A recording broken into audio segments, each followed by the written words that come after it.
समाज सुधारक वो व्यक्ति होते हैं जो कि हमको वहां पर दिख रहा होता है, जो जो अशुद्धियां या वो दिखाई दे रही होती है, सिर्फ और सिर्फ वो उनका निवारण करते हैं और फिर आगे अपना कार्य करने में लग जाते हैं।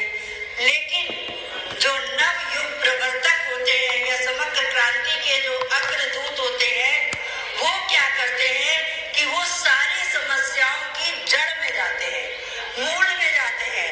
जो भी अशुद्धियां फैली हैं उनको दूर कैसे किया जाए, उनको ये पता लगाते हैं कि इनकी जड़ में क्या कमियां रही जो इस तरह से इन्होंने अशुद्धियां हमारे समाज में फैली हैं। तो एक बार चाणक्य जो थे, अपने आचार्य चाणक्य जी अपने शिष्यों के साथ में किसी वन से निकल रहे थे। तो उनको निकलते निकलते उनके पाँव में कांटा चुभ गया। तो उन्होंने क्या किया कि अपने झोले में से एक बड़ा सा चाकू निकाला और उस चाकू से उस कटीली झाड़ी को पूरा जड़ से उखाड़ के फेंक दिया, जड़ से। तो उनके शिष्य ने पूछा कि आपने इसको जड़ से उखाड़ के क्यों फेंका, ऊपर से काट देते तो आप अपने चले जाते। कहते नहीं, ऐसा है कि अगर मैं जड़ से नहीं उखाड़ता ना तो थोड़े दिन बाद ये फिर ऊपर आ जाती और फिर आने जाने वाले को परेशान करती। कहने का मतलब ये है कि जो नव युग प्रवर्तक होते हैं या जो इसको ऐसे कह सकते हैं कि जो आमूल चूल परिवर्तन समाज में लाना चाहते हैं, वो कुछ लोग ऐसे ही होते हैं।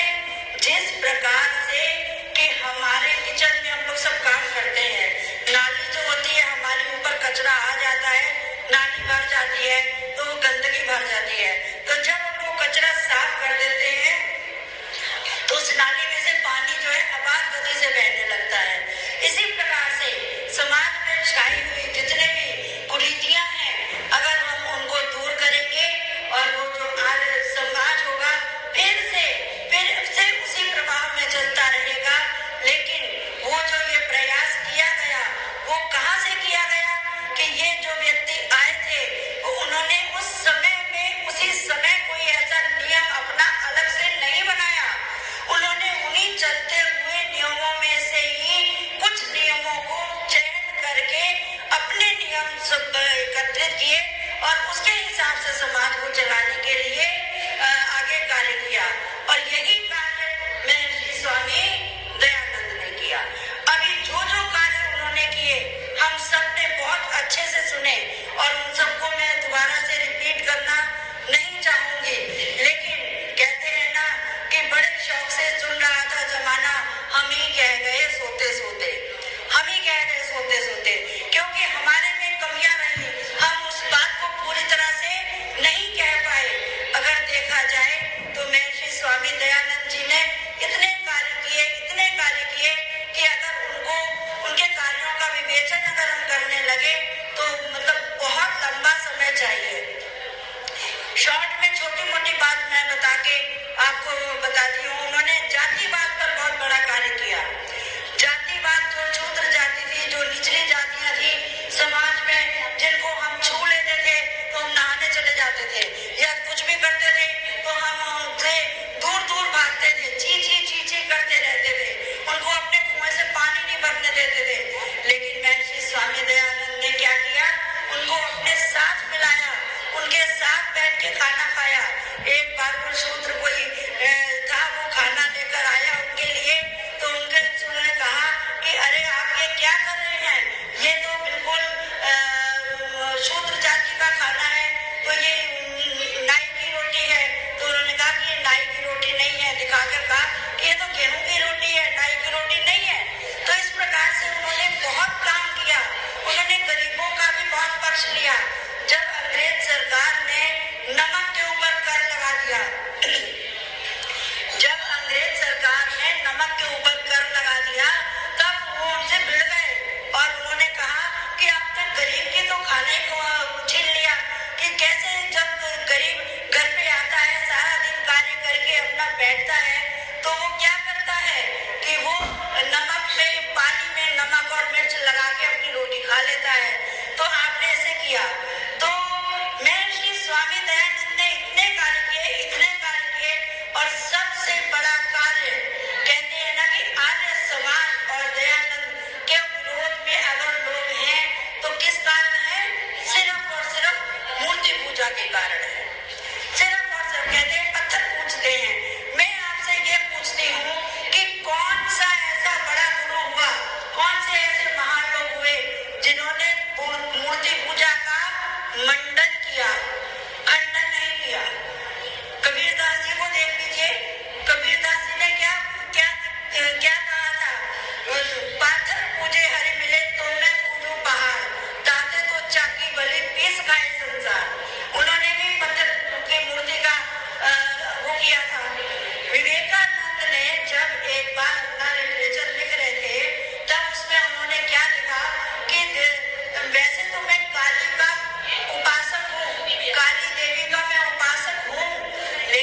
उपासक होने से मैं धर्म विरुद्ध कार्य कर रहा हूँ, ये मुझ में कमी है कि मैं इसको छोड़ नहीं पाता, लेकिन ये धर्म के विरुद्ध है।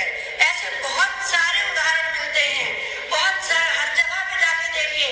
लेकिन क्या हुआ कि अंग्रेजों के षड्यंत्र के कारण जो था वो ठीकरा जो था वो स्वामी दयानंद के सर पर ही फोड़ा गया, और वो ठीकरे को फोड़ने में बहुत सारे तत्व सामयिक लोगों का बहुत बड़ा हाथ था। मैं श्री स्वामी दयानंद जो थे वो इधर उधर अपना बहुत कुछ करते थे। जो कार्य अब ध्यान दीजिएगा, जो कार्य अब आज की हमारी गवर्नमेंट कर रही है, सरकार कर रही है, उस समय में स्वामी दयानंद जी ने चेता दिया था कि इस कार्य से ये नमूने ये फल होंगे और ये ऐसे होगा। और उन्होंने सीना ठोक के कहा था कि अंग्रेज जो थे वो भारत से कभी नहीं जाते। काका तुलसी ने बड़े सुंदर शब्दों में कहा, नतमस्तक हो आर्यजन करते तुम्हें प्रणाम, नतमस्तक हो आर्यजन करते तुम्हें प्रणाम, अजर अमर है विश्व में दयानंद का नाम, दयानंद का नाम है श्री पदवी पाई, भूले भटके जनमन को दी राह दिखाई, और गोरे कभी न जाते भारत से राजी राजी, अगर साथ न देते देश के आर्य समाजी, अगर साथ न देते देश के आर्य समाजी। तो जो कार्य मैं श्री स्वामी दयानंद ने किया, आज हम कहाँ पर हैं? आप सोचिए। मैं तो ये कहती हूँ कि देखिए ईसाइयत को बने कितने 2000 साल हो गए, नहीं 2000 साल से ज्यादा हो गए, और मुसलमानों को आए हुए 1400-1450 साल हो गए, लेकिन अभी आर्य समाज तो भाई अभी 200 वर्ष पुराना में होगा, अभी होगा। अभी तो हम उग रहे हैं, पौधा छोटा सा होता है ना, तो जब हमारे 2000-2500 साल होंगे तो हम कहाँ होंगे?